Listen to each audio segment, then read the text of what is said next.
Bonjour, alors on va continuer sur la cohomologie. On avait fait un prequel avec finalement un objet cohomologique pour se mouiller la nuque, pour se mettre dans l'ambiance, un truc qu'on connaît depuis notre enfance, bon, la retenue, ok. Là maintenant, on va attaquer, mais tranquille, avec cohomologie et suite exacte scindée, c'est-à-dire finalement quand on va définir vraiment la cohomologie dans un cadre un petit peu plus large, toujours la cohomologie des groupes, mais dans un cadre un peu plus large. Ça restera le H2, parce qu'on va pour l'instant se focaliser dessus, mais un H2 des groupes dans un cadre un petit peu plus large. Voilà.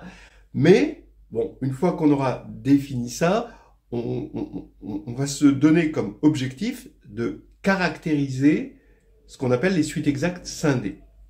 Alors, j'explique. On se donne K un groupe abélien. A priori, K, il est additif. Bon, c'est plus pratique hein, quand il est abélien de le noter additivement. Et G un groupe. Alors lui sera noté multiplicativement. On veut des groupes G tilde avec K qui est distingué dans G tilde et le quotient qui est isomorphe à G. Alors, bon, on fera quelques identifications un peu abusives du style que K, il s'injecte évidemment dans G tilde, mais on identifiera K et l'image de cette injection, de la même manière qu'on identifiera souvent G avec l'image de la surjection canonique. Ce qui est embêtant, c'est que comme G tilde va être non commutatif, a priori on le note multiplicativement, donc de temps en temps on notera K additivement et d'autres fois multiplicativement. Bon, faut juste une petite période d'adaptation.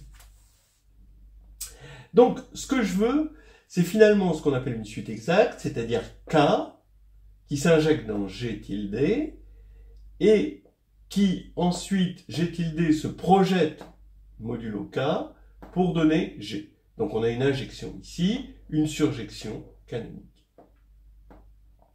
Et en gros, ce qu'on appelle une suite exacte, c'est que l'image ici, c'est K, c'est exactement le noyau de pi. Voilà. Parce que le noyau de la surjection canonique, évidemment, c'est K. Bien, je commence par un lemme, bon, vraiment évident. Parce que on va s'intéresser justement à cette surjectivité, là, d'accord, on a quelque chose de surjectif. Quand on a un G ici dans grand G, parce que j'ai assimilé ça à grand G, eh bien, je regarde les antécédents de petit g par pi. Ben, il y en a plusieurs, mais ils diffèrent tous d'un élément de K. D'accord? Si G et G' et dans G tilde, avec pi de G égale pi de G', ben évidemment que pi de G fois pi de G' moins 1, ben, c'est l'identité, donc G' moins 1 est forcément dans le noyau, ce qui veut dire que G' est égal à KG, ou, selon comment on le regarde, est égal à GK', avec K et K' dans grand K. Voilà. Bon. Évidemment, hein, deux éléments qui ont même image diffèrent du noyau, c'est clair, c'est bien connu. On garde ça en tête. Maintenant, je vais parler de ce que j'appelle une suite exacte, ce qu'on appelle en général une suite exacte scindée. Les conditions suivantes sont équivalentes. Condition 1, il existe un G' tel que G tilde égale K G', avec G' isomorphe à G, ici, et K inter G' est égal à 1. Donc, en gros, il existe un supplémentaire, on l'appelle dans la théorie des groupes un complément, mais on peut le voir pour ceux qui viennent des espaces vectoriels comme un supplémentaire de K dans G tilde, et ça c'est équivalent à 2, il existe un morphisme S de G dans G tilde, tel que pi rho S égale l'identité de G. C'est-à-dire qu'on peut choisir pour chaque G un antécédent, d'accord, de sorte à ce que le choix pour chaque G de cet antécédent donne ce qu'on appelle une section, mais que cette section est un morphisme de groupe. Je vais commencer par montrer que 2 entraîne 1. On appelle S cette section, ici, qui est un morphisme de groupe, ici. Je vais poser G' égale S de G. Alors, comme S est un morphisme de groupe, G' est un groupe. J'affirme que l'intersection, c'est le neutre. Si je prends K dans grand K, petit k dans grand K inter G', ça fait pi de K égale E, puisqu'il est dans le noyau, évidemment. Alors, c'est pratique de l'appeler K, parce que c'est un noyau. Et pi de K, c'est finalement pi de S de G, puisque K est égal à S de petit g, pour un petit g dans grand G. Et comme S c'est une section, ici, ça fait petit g. Donc ça veut dire que petit g est égal à E, et donc ça veut dire que S de petit g est égal à S de E, et comme S est un morphisme de groupe, ça fait E. Donc K est égal à E. Voilà. Bien, donc on a montré ceci. Maintenant, regardez, on prend un petit g, cette fois-ci, dans G tilde. Bon, je pourrais l'appeler G tilde, comme ça, pour une cohérence des notations. Eh bien, j'ai G tilde, qui est égal à ceci. Ça, c'est évident. J'ai multiplié ici par S de pi G tilde, et là, j'ai multiplié par son inverse. Donc, qu'est-ce que j'ai fait? Je pars de G tilde, et je fais un aller-retour. D'accord? Grâce à ma section qui est un morphisme de groupe. Alors, ça, évidemment, c'est dans K, puisque, d'après le lemme, puisque ces deux éléments relèvent tous les deux pi de G tilde, d'accord? Donc leur image, c'est pi de G tilde par pi. Donc, ça, c'est dans K, et ça, évidemment, par définition, c'est dans G'. Donc, on a bien la décomposition qu'on voulait. Voilà. Maintenant, 1 entraîne 2. Bon, c'est facile aussi. Si on sait que G tilde égale KG', alors je vais regarder la restriction de pi à G', d'accord, ici. Bien, elle est injective, puisque l'intersection avec le noyau est triviale. Et elle reste surjective, puisque lui, c'est un complément du noyau, donc le noyau n'a pas changé l'image. En multipliant par le noyau, on ne change pas l'image, parce que pi est un morphisme. Voilà, donc c'est iso, il n'y a pas de problème. Ceci n'est pas vraiment important, forcément, G' est isomorphe à G, ça c'est évident, que ce soit ici ou ici, on a G' isomorphe à G dans les deux cas. Voilà. Bon, alors ça c'est pour définir, donc quand une suite exacte vérifie l'existence de cette section, ou vérifie que K possède un complément, eh bien, ces deux conditions équivalentes donnent une définition que l'on a, dans ce cas-là, une suite exacte scindée. Alors par exemple, le lemme chinois vous donne des suites exactes scindées. Vous avez Z sur 6Z. Vous savez que dedans, vous avez c'est Z sur 2Z croix Z sur 3Z. C'est-à-dire quand vous faites Z sur 6Z quotienté par Z sur 2Z, c'est isomorphe à Z sur 3Z. Bon, ça c'est clair, mais de toute façon c'est un groupe à 3 éléments, donc c'est Z sur 3Z, mais vous avez Z sur 6Z est isomorphe à Z sur 3Z croix Z sur 2Z. C'est-à-dire que Z sur 3Z, non seulement c'est un quotient de Z sur 6Z, d'accord, c'est un quotient, mais il se relève et il est dans Z sur 6Z. Alors que ça marche pas pour Z sur 4Z. Z sur 4Z contient le sous-groupe Z sur 2Z, à isomorphisme près. Quand vous faites le quotient, ça fait Z sur 2Z, ça fait un groupe à 2 éléments, mais Z sur 4Z n'est pas isomorphe à Z sur 2Z croix Z sur 2Z. Donc là, ce n'est pas une suite exacte scindée. C'est une suite exacte, mais pas scindée. Voilà, donc c'était pour se donner un exemple immédiat. Et ce qu'on attend de la cohomologie et des seconds groupes de cohomologie, c'est de caractériser les suites scindées, c'est-à-dire les suites qui vérifient ces deux conditions équivalentes. Alors, on va commencer à mettre les choses en place. On part de... Donc, on a fixé G tilde. On va fixer une suite exacte, avec pi, bien sûr, k. Et a priori, pour l'instant, ce n'est pas scindé. On donnera une caractérisation plus tard, mais pour l'instant, elle n'est pas supposée être scindée. Vérifiez ceci.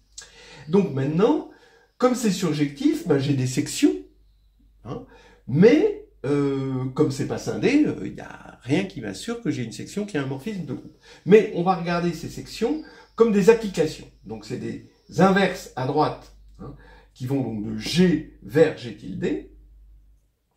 Et donc, à chaque G, on associe... Bon, alors bien sûr, vous allez me dire, il faut un axiome du choix. Bon, on achète l'axiome du choix pas cher. Pour chaque G dans grand G, on associe un antécédent. D'après ce qu'on a dit ici, si j'appelle S indice epsilon, vous allez voir pourquoi je l'appelle S indice epsilon, une autre section, eh bien, S indice epsilon de G va différer de S de G d'un élément de K. Et ça va me donner une fonction, juste une application, qui va de grand G dans grand K, epsilon de G. Alors, je peux l'avoir à gauche, cette fonction, ou alors une fonction, mais c'est pas la même, évidemment, epsilon prime de G dans K, si je veux qu'il soit à droite.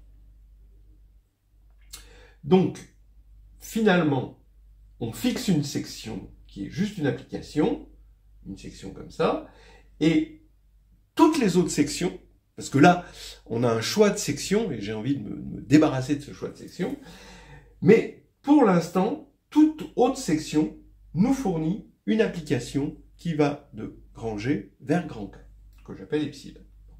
De plus, si je pose Z de GG', alors ça c'est comme on avait fait dans le premier exposé. Si je pose ce Z de GG' égale S de G, S de G', S de GG' moins 1, donc finalement c'est le défaut de morphisme de groupe en quelque sorte, donc c'est trivial si S est un morphisme de groupe, et si c'est pas un morphisme de groupe, c'est pas une application triviale. Donc ici, eh bien évidemment, ça appartient, donc c'est une application qui va de G croix G dans K, d'accord? Puisque quand je vais faire pi de ça, eh bien ça va faire G fois G' fois, donc quand on fait pi de S là, moins 1, ça va faire pi de S de GG', le tout moins 1, donc GG' moins 1, et donc on est bien dans K, parce qu'on est dans le noyau de pi. Donc, résumons, on part d'une extension ici, donc K est distingué dans G tilde, et le quotient de G tilde par K, c'est G, avec un morphisme pi. On va utiliser une section, mais pour l'instant, la section n'est pas vendue avec l'extension, c'est un objet finalement intermédiaire, dont on va essayer de se débarrasser. Cette section, elle est ensembliste. À petit g, on associe S de G, c'est un antécédent. Voilà, et on fait un choix. On a vu que si on prenait une autre section, alors on obtenait une fonction à gauche de G dans K, epsilon de G. Ou une fonction à droite que je vais appeler epsilon prime de G. On a vu aussi que on peut calculer le défaut de S d'être un morphisme de groupe, parce que c'est important que ce soit un morphisme de groupe, parce que c'est lié à ce que l'on veut, c'est-à-dire des suites exactes scindées, remonter G dans G tilde, et on a ce truc-là qui va mesurer Z indice, je suis obligé de l'appeler Z indice S finalement, mais je vais l'appeler Z, mais faut bien penser que ça dépend pour l'instant encore de la section, qui a G et G' associe S de G, S de G' et S de GG' moins 1 dans K. Bien. Et ça c'est bien dans K. A priori, c'était pas dans K, mais a posteriori, c'est... Bien. Alors maintenant, je vais récupérer, déjà dans un premier temps, une action de G sur K. C'est G.K est égal à S de G, effectivement, puisque K et S de G sont tous les deux là-dedans, hein, qui est un groupe multiplicatif, hein, on a G.K, c'est S de G, K, S de G moins 1. Donc on fait la conjugaison de S de G sur K. Alors, 1, ça ne dépend pas de S. Alors, ça ne dépend pas de S, effectivement, parce que si j'en prends un autre, j'ai un epsilon prime de G qui est dans K, et donc je vais avoir epsilon prime de G et epsilon prime de G moins 1 autour de K, mais grand K est abélien. Donc ça s'annule, et ça fait petit k. Donc finalement, on retrouve le S ici. Donc ça ne dépend pas de la section choisie. On est déjà content. Ça ne dépend que de l'extension. Ensuite, 2, c'est bien une action. C'est pas tout à fait évident parce que on utilise une application ensembliste. Mais si on fait E.K, l'élément neutre ici, ça fait S de E, K, S de E moins 1. Mais comme S de E est un antécédent de E, c'est un élément du noyau, un antécédent de E, donc c'est dans K. Donc ça veut dire que ici on est dans K, donc finalement comme K est abélien, ça fait petit k. Voilà. Maintenant, là, vous pouvez aussi le démontrer, c'est facile, hein, mais forcément on utilise ça. On utilise le fait que ceci est dans K et que K est abélien. Bon, faites-le en exercice, c'est facile. Alors maintenant, K, j'ai dit que j'allais le noter multiplicativement quand il est dans G tilde, mais quand j'ai une égalité qui est purement dans K, j'ai plus besoin de m'embêter avec la multiplication, je reste en notation additive, c'est quand même plus visible, plus agréable en tout cas à utiliser, à calculer. Alors j'ai cette chose-là, troisièmement, G.K plus K' égale G.K plus G.K'. Effectivement, si on devait être en notation multiplicative, c'est juste le fait que la conjugaison, c'est un automorphisme de groupe, bien sûr. Mais sous cette forme-là, on dit que K est un G-module. D'accord ? C'est-à-dire qu'il y a une action ici de G et qui est compatible avec l'addition de K. Donc c'est un G-module. Bon, ok. Alors maintenant, on va caractériser un peu ces éléments Z indice S. Ils ont une propriété qu'on appelle la propriété de cocycle, qui est celle-ci. Alors, tout ça, tout ce qu'on est en train de faire, est en train de ressembler à ce qu'on faisait dans le premier cours. C'est-à-dire, bon, on faisait la retenue. Mais là, si vous voulez, dans le premier cours, G tilde était abélien. Donc, en gros, ça revient à dire que cette action était une action triviale. Bien.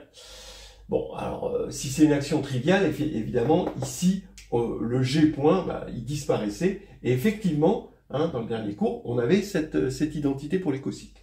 Mais là, l'identité est légèrement tordue. Ok. Alors, on a cette identité-là. Alors, on est dans K, donc c'est noté additivement. Mais on va la montrer dans G tilde, parce qu'on a besoin de ces S de G, et on va l'obtenir multiplicativement. Désolé pour ceux que ça embête, cette gymnastique, mais bon, à la fin, on y gagne quand même d'être sur un groupe additif à la fin. L'idée pour démontrer ça, c'est de calculer de deux manières S de G fois S de G' fois S de G seconde, avec l'associativité. Donc on commence par calculer ça. Ça, d'après la formule étoile, c'est Z de GG', S de GG', puis on a S de G seconde. Puis ceci, cette partie-là, c'est toujours d'après la formule étoile, Z de GG', G seconde, et S de G, G', G seconde. Voilà. Donc déjà, je garde ça, c'est mon membre de gauche. Mon membre de droite, c'est ça, qui est égal au membre de gauche par l'associativité. Là, j'ai S de G. Là, ici, j'utilise étoile pour avoir Z de G', G seconde, S de G', G seconde. Et là, maintenant, regardez comment va apparaître l'action.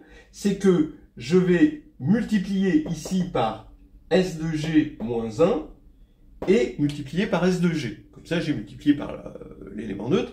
C'est comme si j'avais rien fait. Mais quand je mets S de G moins 1 là, je récupère, d'après ceci, G point Z de G', G seconde. Voilà. Et je récupère S de G ensuite, hein, puisque j'avais multiplié par S de G moins 1 pour compenser G ça.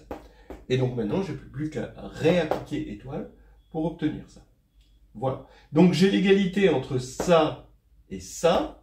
C'est normal qu'elle soit multiplicative parce qu'elle est dans G tilde.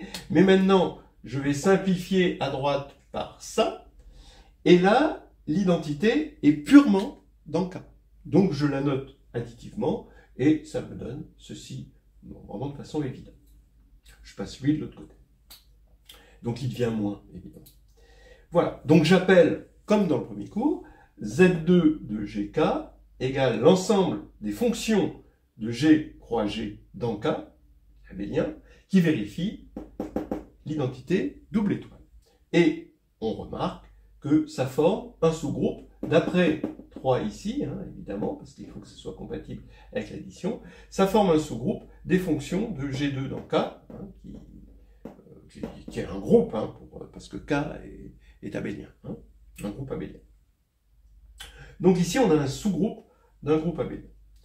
Maintenant, je veux me débarrasser du choix de S. Alors regardez, là où la cohomologie débarque, quand on veut se débarrasser du choix de S, si j'appelle S indice epsilon une autre section, ensembliste, de pi, donc j'ai dit que je récupérais ici une application de G dans K à gauche, et donc quand je vais calculer Z epsilon de GG', ben ça fait S epsilon G, S epsilon G', S epsilon GG' moins 1, d'après cette formule étoile, mais appliquée à Z étoile, quoi. Donc maintenant, je remplace S étoile par epsilon S, voilà. Bon, bah, vous vous rassurez que ça fait bien ça. Mais maintenant, je veux passer, vous voyez, vous avez S de G ici, et S de G', S de GG' moins 1. J'ai une furieuse envie de les réunir pour obtenir ceci. Comment passer de là vers là? Ben, c'est simple, je multiplie ici par S de G moins 1 et par S de G, comme tout à l'heure. Ce qui fait que, en multipliant par S de G moins 1, je vais obtenir d'après ça G qui agit sur epsilon de G'. Et à droite, ça y est, j'ai mon S de G. Et comme j'ai S de G, S de G', S de GG' moins 1, je vais avoir mon Z de GG', ici. Donc ici, regardez, j'ai toujours epsilon de G, G point G agissant sur epsilon de G', Z de GG', ici, et puis je récupère mon epsilon de GG' moins 1. Alors maintenant, je vais, là, l'avantage, c'est que ça y est, tout est dans le K, ça c'est dans le K, ça c'est dans le K, ça c'est dans le K, ça c'est dans le K. Je vais pouvoir reprendre mes notations additives. Z epsilon de GG', c'est égal à Z, et c'est tout commutatif, hein, Z de GG' plus G point epsilon de G' qui est là, plus epsilon de G qui est là, moins epsilon de GG'. Voilà.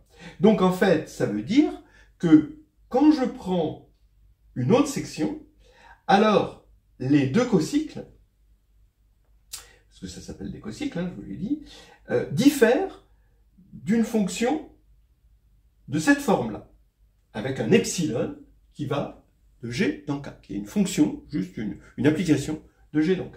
Donc ça me donne l'idée de poser B2 de GK, donc ça va être les cobords, l'ensemble des applications de cette forme, exactement de cette forme-là, quand epsilon décrit les fonctions de G dans K.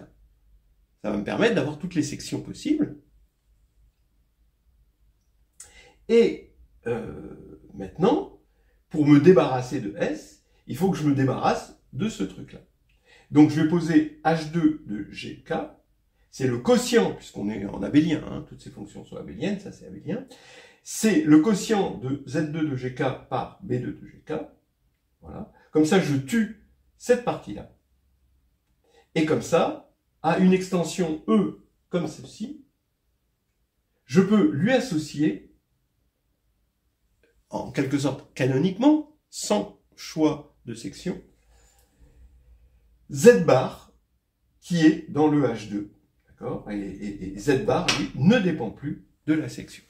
Voilà. Et c'est là que ça devient passionnant, c'est qu'on va pouvoir caractériser les suites exactes scindées grâce aux éléments de H2. Voilà, alors maintenant on arrive au résultat final. Hein. Une extension E, juste ça, d'accord, est scindée, c'est-à-dire qu'on peut remonter G là-dedans, tout en restant un groupe. Hein. Si et seulement si, le cocycle associé à l'extension, donc voici le cocycle associé à l'extension, qui, justement, quand on met un bar, ne dépend pas de la section choisie, est nul dans H2 de GB. Voilà, donc dans le quotient. Voilà, bon, bah on va faire la preuve, regardez, bon, il y a une application qui est facile, si E est scindé, alors on a vu qu'il existait une section qui est un morphisme de groupe. Donc je vais utiliser cette section-là qui est un morphisme de groupe, mais comme c'est un morphisme de groupe, bah ça c'est 1. Bon, alors comme on note K additivement, ça fait 0. Et donc 0 bar, bah, ça fait 0. Donc ça c'est évident. La réciproque, elle est un petit peu plus fine. Si Z bar égale 0 bar, voilà, associé à E, alors Z, ça veut dire qu'il est dans le B2, ça veut dire qu'il existe une fonction de G dans K, telle que Z de G, G' est égale à epsilon de G plus G.epsilon de G' moins epsilon de G, G'. C'est la définition de B2 qu'on a donnée tout à l'heure. Bien. Et bien maintenant, j'ai plus qu'à prendre bah, l'application opposée, hein, puisque ça c'est un groupe, hein, évidemment, grâce à K. Donc je prends moins epsilon, finalement, je vais l'appeler epsilon prime, c'est donc le symétrique, qui a un élément petit g de grand G, associe epsilon prime de G égale moins epsilon de G. Hein, moins epsilon de G, parce que K est un groupe abélien noté additivement. Donc, quand on va regarder Z epsilon prime de G, G', on dégaine la formule qu'on a obtenue tout à l'heure, ça fait Z de G, G', hein, d'accord, plus le cobord associé à epsilon prime, qui est ici. Donc je remplace epsilon prime par moins epsilon, mais comme G agit linéairement sur K, le moins epsilon il sort pour devenir moins G point epsilon de G', ici G plus évidemment, voilà, mais comme lui est égal à lui, on a un nombre moins lui-même, ça fait 0. Donc on voit bien que on a trouvé ici, puisque lui est égal à 0, je remets ça là-dedans, c'est-à-dire dans cette formule, mais qui est multiplicative, donc ici ça devient 1, et j'ai donc que S epsilon prime de G, S epsilon prime de G', S epsilon prime de G, G' moins 1 est égal à 1, ce qui veut dire que S epsilon prime, qui est une section, c'est un morphisme de groupe. Donc on a trouvé un morphisme de groupe d'après la proposition qu'on avait démontrée tout à l'heure.